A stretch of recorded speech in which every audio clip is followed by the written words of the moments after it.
I mean, the thing that really got me, and I think it's going to get a lot of other people, is that there are just so many false dawns with self-driving, where you think you got the problem, have a handle on the problem, and then it turns out you just hit a ceiling, because if you were to plot the progress, the progress looks like a log curve. So it's like a series of log curves. So it goes up sort of a fairly straight way, and then it starts tailing off, and you start there's a kind of getting diminishing returns. In retrospect, they seem obvious, but in order to solve full self-driving properly, you have to solve real-world AI.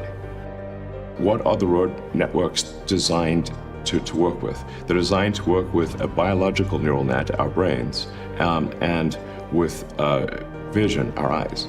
And so in order to make it work with computers, you basically need to solve real-world AI and vision. We need cameras and silicon neural nets in order to have self-driving work for a system that was designed for eyes and biological neural nets. I guess when you put it that way, it's sort of like quite obvious that the only way to solve full self-driving is to solve real-world AI and sophisticated vision. Well, I mean, admittedly, these may be an infamous last words, but I actually am confident that we will solve it this year. That we will exceed. You say like the probability of an accident. At what point do you exceed that of the average person? Right. I think we will exceed that this year. We could be here talking again in a year. It's like, well, yet another year went by and it didn't happen. But I think this is the year. It took me a while to sort of realize this, that in order to solve self-driving, you really needed to solve real-world AI. And at the point at which you solve real-world AI for a car, which is really a robot on four wheels, you can then generalize that to a robot on legs as well. The things that are currently missing are enough intelligence for the robot to navigate the real world and do useful things without being explicitly instructed. So the missing things are basically real world intelligence and scaling up manufacturing. Those are two things that Tesla is very good at, and so then we basically just need to design the specialized actuators and sensors that are needed for a humanoid robot. People have no idea. This is going to be bigger than the car. But so talk about, I mean, I think the first applications you've mentioned are probably going to be manufacturing, but eventually the vision is to have these available for people at home, correct? Yes. If you had a robot that really understood the 3D architecture of your house and knew where every object in that house was or was supposed to be and could recognize all those objects. I mean, that's kind of amazing, isn't it? Like that, the kind of thing that you could ask a robot to do would be what? Like, tidy up. Yeah, absolutely. Or make dinner, I guess, mow the lawn. Take a cup of tea to grandma and show her family pictures. And exactly, take care of my grandmother and make sure, yeah, exactly. When it could obviously recognize everyone in the home. Yeah. Could play catch with your kids. Yes. I mean, obviously we need to be careful that this doesn't become a dystopian situation. Like, I think one of the things that's going to be important is to have a localized ROM chip on the robot that cannot be updated over the air, where if you, for example, were to say stop, stop, stop, that would, if anyone said that, then the robot would stop, type of thing. And that's not updatable remotely. I think it's going to be important to have safety features like that. Yeah, that sounds wise. And I do think there should be a regulatory agency for AI. I've said this for many years. I don't love being regulated, but I think this is an important thing for public safety. And do you think there will be basically, like in say 2050 or whatever, that like a robot in most homes is what there will be, and people will I think they probably love will. them and count on them. You'll have your own butler, basically. What sort of timeline should we be thinking about of the first models that are actually made and sold? Well, The first units that we tend to make are for jobs that are dangerous, boring, repetitive, and things that people don't want to do. And I think we'll have like an interesting prototype sometime this year. We might have something useful next year, but I think quite likely within at least 2 years. And then we'll see rapid growth year over year of the usefulness of the humanoid robots and decreasing cost and scaling up production. Help me on the economics of this. So what do you picture the cost of one of these being? Well, I think the cost is actually not going to be crazy high, like less than a car. Yeah. But think about the economics of this. If you can replace a $30,000, $40,000 a year worker, which you have to pay every year, with a one-time payment of $25,000 for a robot that can work longer hours, doesn't go on vacation, and it could be a pretty rapid replacement of certain types of jobs. How worried should the world be about that? I wouldn't worry about the sort of putting people out of a job thing. I think we're actually going to have, and already do have, a massive shortage of labor. So I think we will have not people out of work, but actually still a shortage of labor even in the future. But this really will be a world of abundance. Any goods and services will be available to anyone who wants them. It'll be so cheap to have goods and services, it'll be ridiculous. So if you are unsuccessful, actually, before I ask that, let me ask this. In fact, I don't, so how can I say, is funding secured?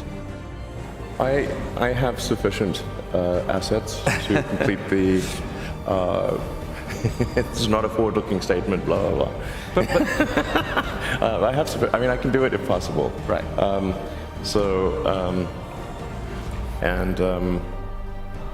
I should say, actually, even originally with Tesla back in the day, funding was actually secured. I want to be clear about that. In fact, this may be a good opportunity to clarify that. Funding was indeed secured, and I should say, like, why do I not have respect for the SEC in that situation? And I don't mean to blame everyone at the SEC, but certainly the San Francisco office.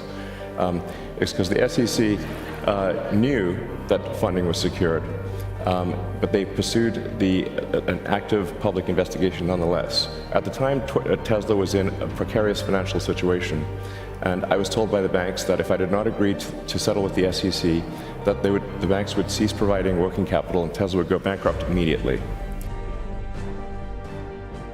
So that's like having a gun to your child's head. So I was forced to concede to the SEC unlawfully, those bastards, and now they think it makes it look like I lied when I did not in fact lie. I was forced to admit that I lied to save Tesla's life, and that's the only reason. Given what's actually happened to Tesla since then, though, aren't you glad that you didn't take it private? Yeah, I mean, it's difficult to put yourself in the position at the time. Tesla was under the most relentless short seller attack in the history of the stock market. There's something called short and distort, where the barrage of negativity that Tesla was experiencing from short sellers on Wall Street was beyond all belief. Tesla was the most shorted stock in the history of stock markets. Yeah. This is saying something. So, this was affecting our ability to hire people. It was affecting our ability to sell cars. It was terrible.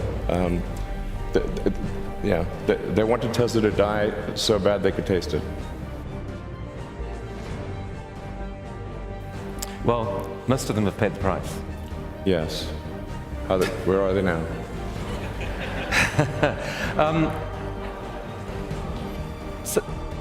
So that was a really strong statement. I mean, obviously a lot of people who support you, I would have thought, would say, you have so much to offer the world on the upside, on the vision side. Don't waste your time getting distracted by these battles that bring out negativity and make people feel that you're being defensive. Or like, people don't like fights, especially with powerful government authorities. They'd rather buy into your dream. Do you like? Aren't you encouraged by people just to edit that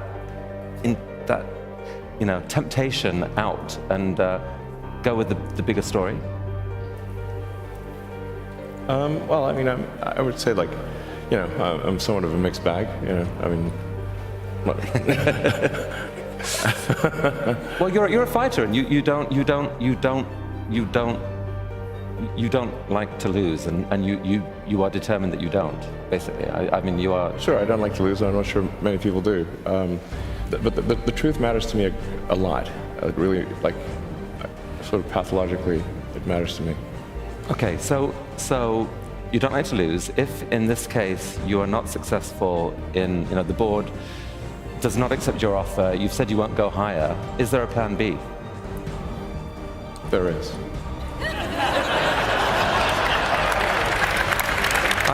I think we would like to hear a little bit about plan B. For another time, I think. Another time? Yeah. All right.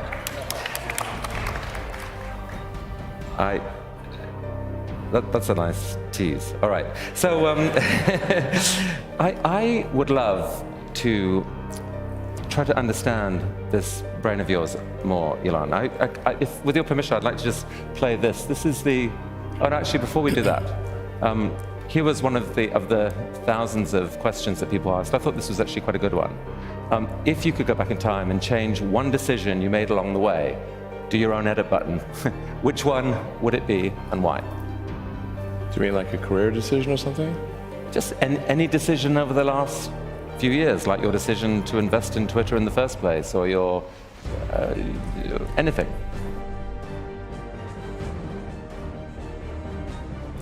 I mean, the worst business decision I ever made was not starting Tesla with just J.B. Straubel.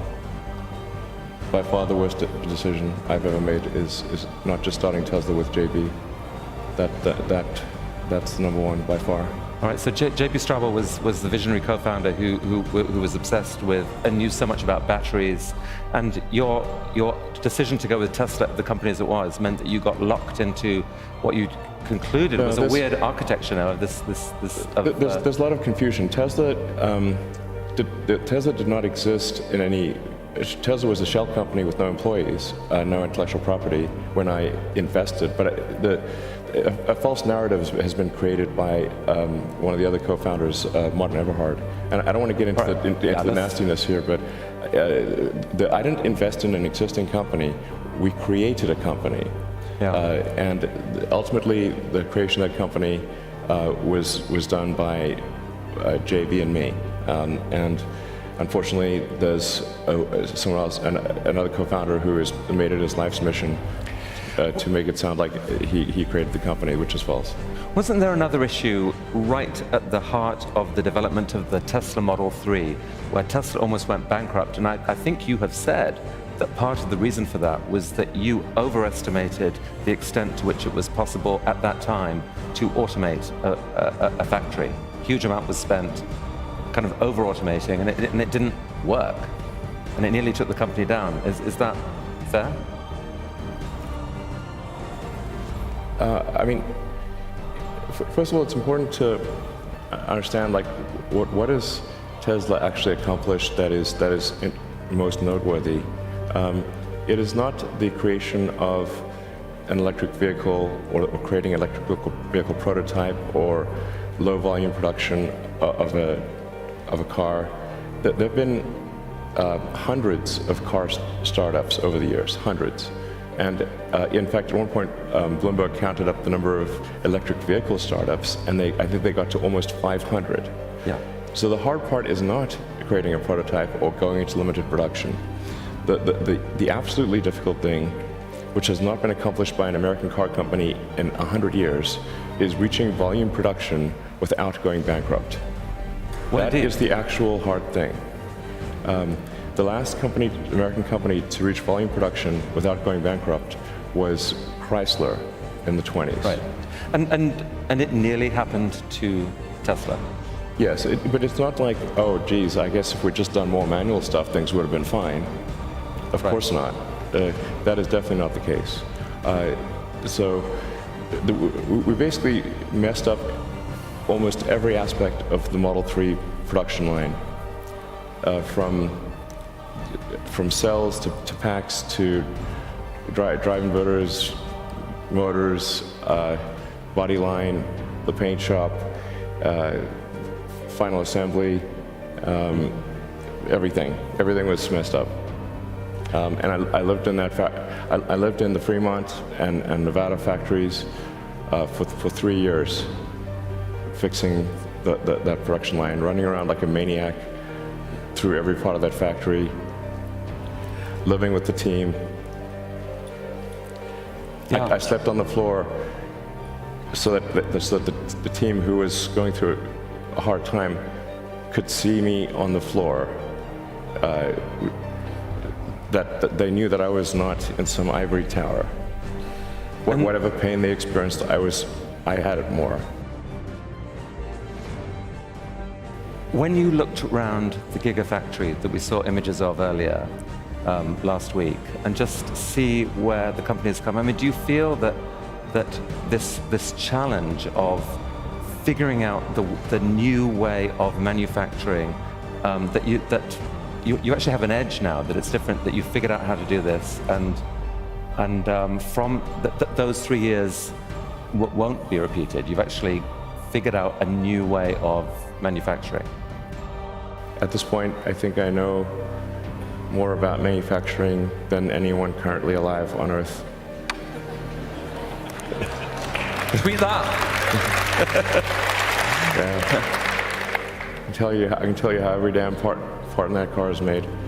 It's basically, if you just live in the factory for 3 years and just That was nice. sort of That was. poignant note or something. Someone wants to compose a symphony to that expression of confidence, something like that. I have no idea what that is. Anyway, yeah, every aspect of a car, 6 ways to Sunday, I know. I mean, you talk about scale right now. You're in the middle of writing your new master plan, and you've said that scale is at the heart of it. Why does scale matter? Why are you obsessed with it? What are you thinking? Yeah, well, see, in order to accelerate the advent of sustainable energy, there must be scale, because we've got to transition a vast economy that is currently overly dependent on fossil fuels to a sustainable energy economy, one where the energy is, we got to do it.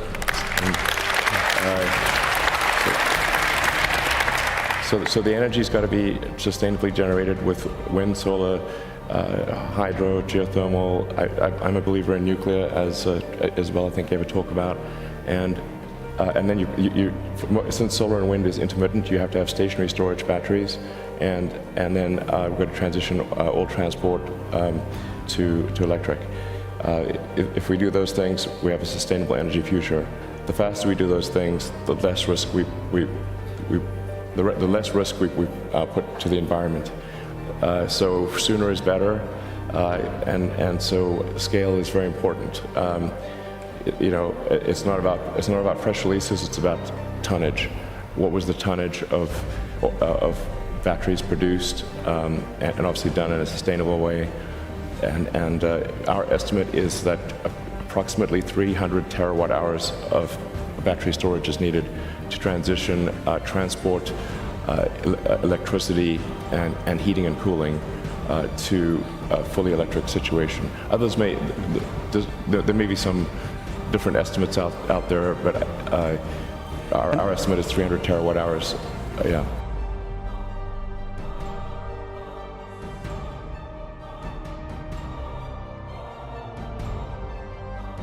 That is, I think, about 1,000 times the current installed battery capacity. I mean, the scale up needed is breathtaking, basically. Yeah. So your vision is to commit Tesla to try to deliver on a meaningful percentage of what is needed, Yes. and call on others to do the rest. That this Yes. this is a task for humanity to massively scale up our response to change Yes. the energy grid. Yes, it's like basically how fast can we scale and encourage others to scale to get to that 300 terawatt hour installed base of batteries. Right. And then of course there'll be a tremendous need to recycle those batteries, which is and it makes sense to recycle them because the raw materials are like high grade ore. So people shouldn't think, well, there'd be this big pile of batteries. No, they're going to get recycled because even a dead battery pack is worth about $1,000. So, but this is what's needed for a sustainable energy future. So we're going to try to take a set of actions that accelerate the day and bring the day of a sustainable energy future sooner. But this was a brave thing to say. I would love to understand whether, how you think of Asperger's, like whether you can give us any sense of, even you as a boy, what the experience was, or as you now understand with the benefit of hindsight. Can you talk about that a bit? Well, I think everyone's experience is going to be somewhat different. But I guess for me, the social cues were not intuitive, so I was just very bookish, and I didn't understand this. I guess others could sort of intuitively understand what was meant by something. I would just tend to take things very literally, as just like the words as spoken were exactly what they meant. But then that turned out to be wrong. You can't. They're not simply saying exactly what they mean. There's all sorts of other things that are meant. It took me a while to figure that out. But I was, bullied quite a lot. So I did not have a sort of happy childhood, to be frank. It was quite rough. But I read a lot of books. I read lots and lots of books. And so that, sort of gradually I sort of understood more from the books that I was reading, and watched a lot of movies.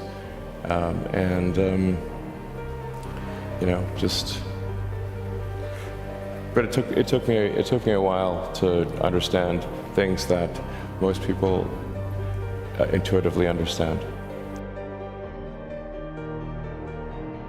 I mean, it does. I've thought a lot about. It's a riddle to a lot of people of how you've done this, how you've repeatedly innovated in these different industries, and it does. Every entrepreneur sees possibility in the future and then acts to make that real. It feels to me like you see possibility just more broadly than almost anyone, and can connect the dots. So you see scientific possibility based on a deep understanding of physics and knowing what the fundamental equations are, what the technologies are that are based on that science and where they could go. You see technological possibility.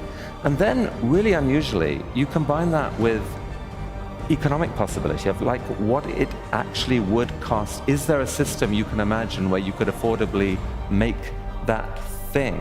And that sometimes you then get conviction that there is an opportunity here. Put those pieces together and you could do something amazing. Yeah, I think one aspect of whatever condition I had was I was just absolutely obsessed with truth. Just obsessed with truth. And so the obsession with truth is why I studied physics, because physics attempts to understand the truth of the universe. Physics is just what are the provable truths of the universe. And truths that have predictive power. So for me, physics was sort of a very natural thing to study. Nobody made me study it. It was intrinsically interesting to understand the nature of the universe. And then computer science or information theory, also to just understand logic and there's an argument that that information theory is actually operating at a more fundamental level than even physics. So, physics and information theory were really interesting to me. So when you say truth, I mean, it's not like some people.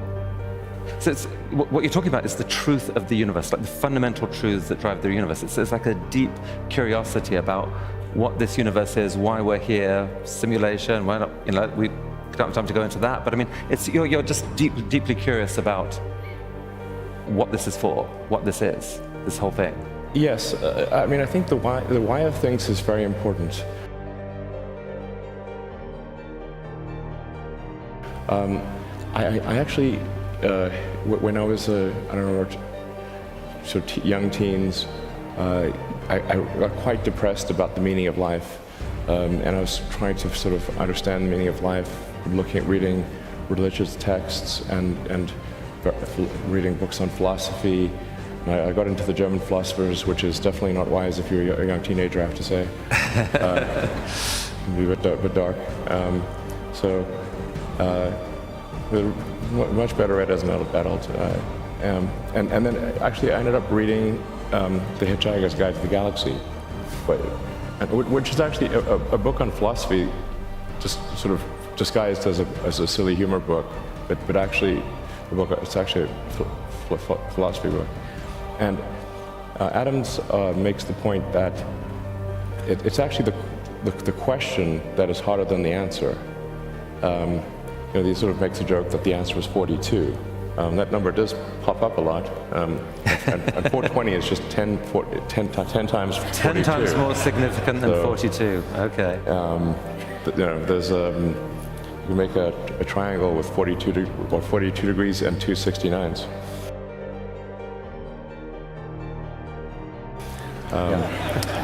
So there's no such thing as a perfect triangle, or is there?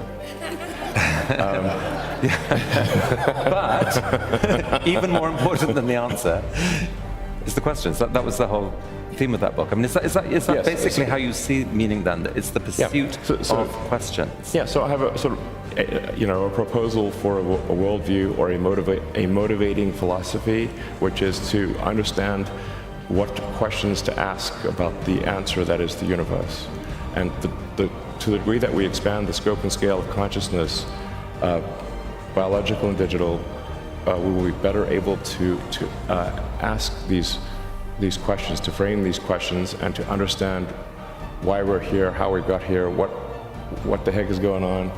And so that is my driving philosophy, is to expand the scope and scale of consciousness that we may better understand the nature of the universe.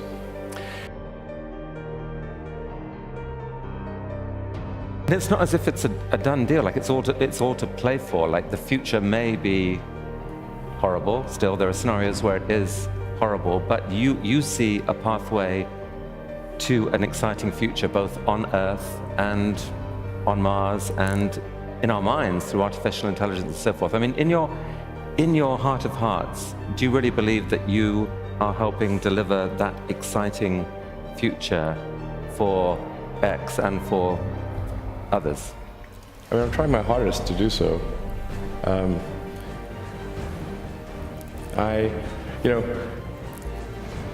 I love humanity, and I think that we should fight for a good future for humanity, and I think we should be optimistic about the future and fight to make that optimistic future happen.